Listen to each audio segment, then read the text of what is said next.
Hey everybody, I'm Scott Starcher and I love to cook.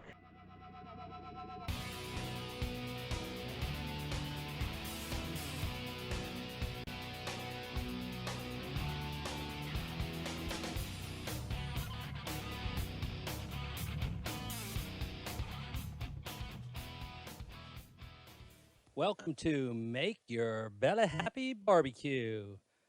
Let's get to cooking. A tisket, a brisket. I'm going to make a corned beef brisket. I've made these in the oven before or in a crock pot. I've never smoked one. Today I am going to smoke it. I've watched Malcolm Reed's How to Barbecue Right videos, and he has one that takes one of these and turns it into corned beef and cabbage, just like your traditional Irish St. Patrick Day videos or meal. And the other video I watched was he made this into a pastrami. And by basically what he did was all this juicy brine that this lives in, he soaked it for 24 hours, kept changing the water, basically draw all that salt out of it. And then he smoked it a certain way with the pastrami. You soak it above a water pan, so you leave moisture in the smoke, but he put it on his chicken rack and smoked it above the water. And then the corned beef brisket, for like the corned beef and cabbage, he immersed it in water. So it didn't cover it completely, but it was like right up to the top. And then that made like a broth, and he also cooked some vegetables in it with that. I think I'm going to do like a combination. I'm going to let this soak. I'm playing around. I have no idea how this is going to turn out, so it may make my belly happy. It may not make my belly happy, but we're going to try it. What I'm going to do is I'm going to soak it in some cold water for about 4 hours. Then I'm going to take it out, and I'm kind of combining the two methods. So we're kind of going to play around here and see if it works. If it doesn't work, it doesn't work. If it doesn't work, Bronson loves beef. He's over there sleeping right now, but he would love to have a big hunk of meat like this. I can cut in little pieces, so if it's tough or whatever, I'm thinking it's going to work. I'm wanting to mainly slice it real thin and make sandwiches. So I'll go get me some really nice bread and make some really good sandwiches out of this. So right now, I'm going to go ahead and get it in the water. And, I'm going to kind of clean all this bloody brine stuff out of it. And then I'm going to get it in the water, and I'm going to let it soak in the refrigerator for 3 to 4 hours. And we'll see how this comes out. Hopefully we'll make some happy bellies. All right. My brisket's been soaking for 4 hours, roughly 3.5, 4 hours. And now I want to show you what it kind of looks like, and we're going to get a rub on it. All right, as you can see, it kind of turned a grayish color. Before I put the rub on though, I'm going to look and see which way my grain's running, and it's running like this angle. I'm just going to put a little slice in the end, and that just helps me because once it's cooked, I have a hard time finding which way the grain's. And if you cut it with the grain, you're going to have chewing gum. It's going to be real chewy, so I want to cut it against the grain. So I'm going to cut it in this angle because the grains are kind of running to this corner. So the first thing I'm going to do is I'm going to put a little bit of mustard on it. The mustard is just, and it's not very much. You can put whatever kind of mustard you like. I'm just going to get it on there, and the reason I'm putting the mustard on it is so that the rub that I want to use sticks really good to it. Now, this is a brisket. I'm not going to use one of my competition rubs that I normally would use if I was making a competition brisket. I'm going to use some Montreal steak seasoning. And the reason I am because it's very loaded with pepper, and it's got a lot of like coarse. It's very coarse, and I really like the flavor. It's really good on steak. So I don't know, it may not work on this, but we're going to go ahead and try it. But you want to give it a really good heavy coat and then rub that into your mustard. Now another thing the mustard does is it shows you where you're missing rub. So if you see mustard, you need to put rub there. Now I was kind of worried about getting too much salt, but when I soaked it in the water, that pulled a lot of the salt out, and then plus I think a lot of the salt will come out with when I'm smoking it, because I'm also going to smoke it in some water, kind of like a steaming. So all right, we got a well covered brisket there.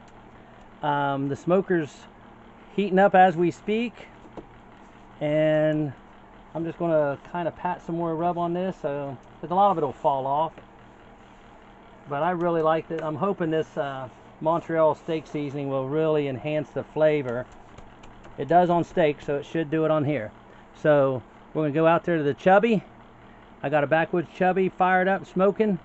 I'm going to use cherry wood and pecan wood for my smoking woods, and as soon as that gets about temperature, I'm going to run it about 250 for 2 hours. So as soon as I get it up to temperature, we're going to load that smoker up and get to smoking to make our bellies happy. All right, we got our brisket all nice and rubbed up. I let it sit down, and I sit until it got to room temperature, because you don't want to put a cold brisket in there.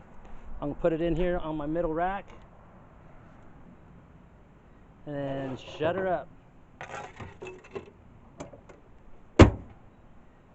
The temp on the smoker is about 270, and we're going to let it sit in there for about 2 hours. And I've got pecan and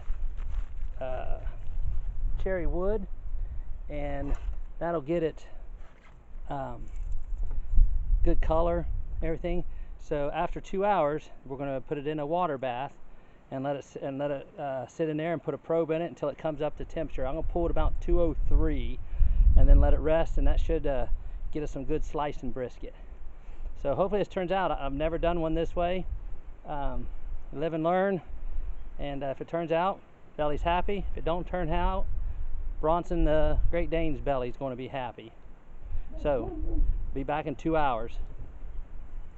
All right, it's been 2 hours, and I'm going to put it in full-size pan. It'll fit in a smaller pan, but I'm also going to later put some vegetables in with this, so that's why I wanted the full-size pan. And then I'm going to cover it with foil and stick it back in with a probe in it.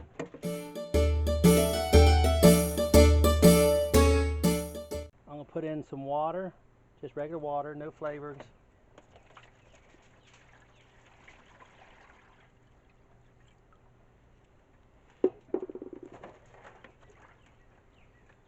And I'm going to cover it in tin foil. And we're going to wait until this comes all the way up to temperature. I'm going to go ahead and set it for, let's set it for 200. But I'll probably wait till it's 203. That'll give me a chance to get out here, get everything set up. I'm usually not that organized. So, alrighty. So now we just sit and wait. It's now 7. Hold on, let me see what time it is. 7/11, 1911. That's my pappy. That's when he was in Vietnam. And I'm going to go ahead and set my alarm for, I think, 8:30. Then I'll check it.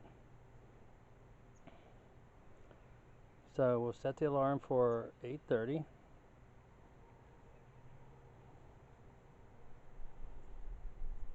Or 20:30 on my phone. And it says, oops, 20:30, save. That would be a little over an hour. I'll check it and just check temperature, and then we'll come back out here in about another 2 hours. You know, depending on the temperature.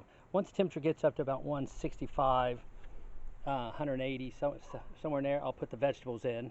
I just got a few potatoes and some carrots, not a lot. I just want that flavor, that juice that this is making, to get infused into those vegetables.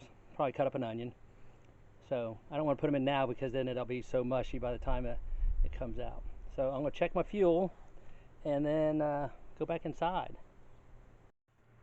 All right, the temperature on the corned beef is about 170. I'm going to take these vegetables out there and put them down in the water, and then put the tin foil back on and keep it cooking until I hit that magic 200 number.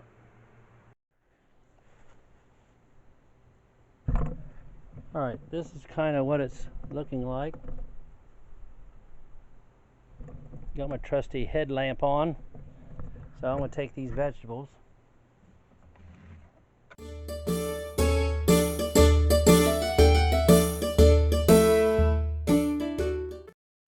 running about 182 right now.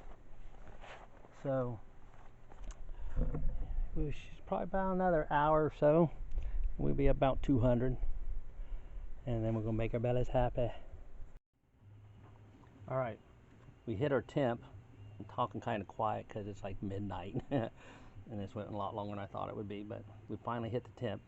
It's at 200. I'm going to take it out. It's got a nice bark. I went ahead and took it out of the water and stuck it out of the water so it would get a good bark on it. And I'm going to take it in there and let it rest, and then get these vegetables out of this goo, or not goo, I mean juice, and plate it up and see how we did.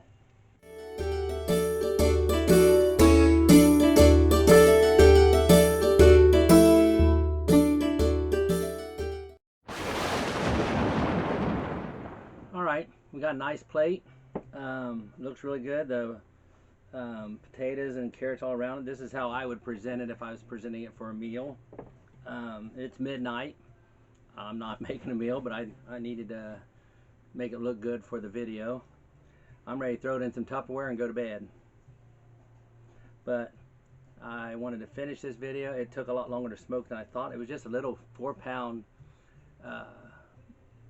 corned beef, and I thought, man, it'll only take a couple hours. Lord almighty.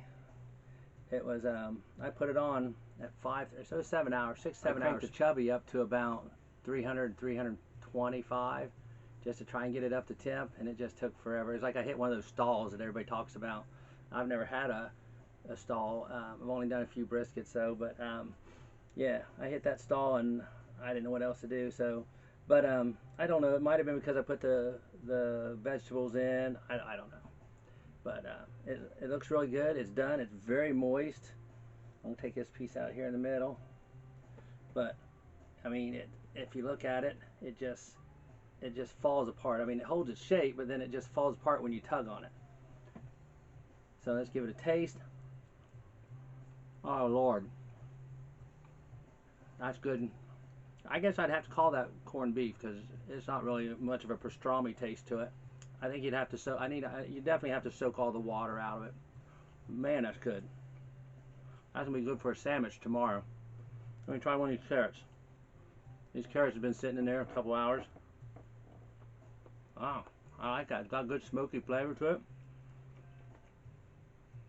I'm not gonna eat any of these potatoes. They're tender. I mean, you can squeeze them and they fall apart. I might take some of these and cut them up for home fries for breakfast. Well, there it is. Corned beef. Turned out really good. If I had to change some stuff up, I'd probably change the rub up and put a different rub on it. Because I'm getting a lot of pepper. And I think it's supposed to have pepper, but I think I put way too much. So I'd cut that back a little bit. And I think I would soak it more. You know, get some more of that, because you can still get a lot of that saltiness in it of a corned beef rather than a pastrami. But that's really good. Very tender. It just, I mean, it just falls apart. You squeeze it, but it holds its shape as a slice. But then, as soon as you give it a little bit of a tug, it comes apart. So, this looks like it'd make a good sandwich tomorrow. I've got some horseradish. I don't know what to put on it. I have to look that up. I like it with. I'll probably throw some horseradish, some cheese. I don't know. I'll make a sandwich of some kind tomorrow. But man, that's really tasty. I'm really impressed with these veggies. I'm not a big veggie person, if anybody knows me. But man, them carrots taste really good. Here's a little onion petal. Onion is pretty good too. I'm sure the potatoes are just as good. I'm just getting ready to go to bed. I don't really need all that in my belly. Even though right now my belly is happy.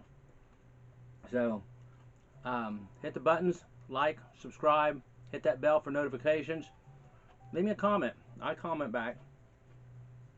So, I'll see you on the next video. Love you guys. Thanks for watching. And we'll see you on the other side.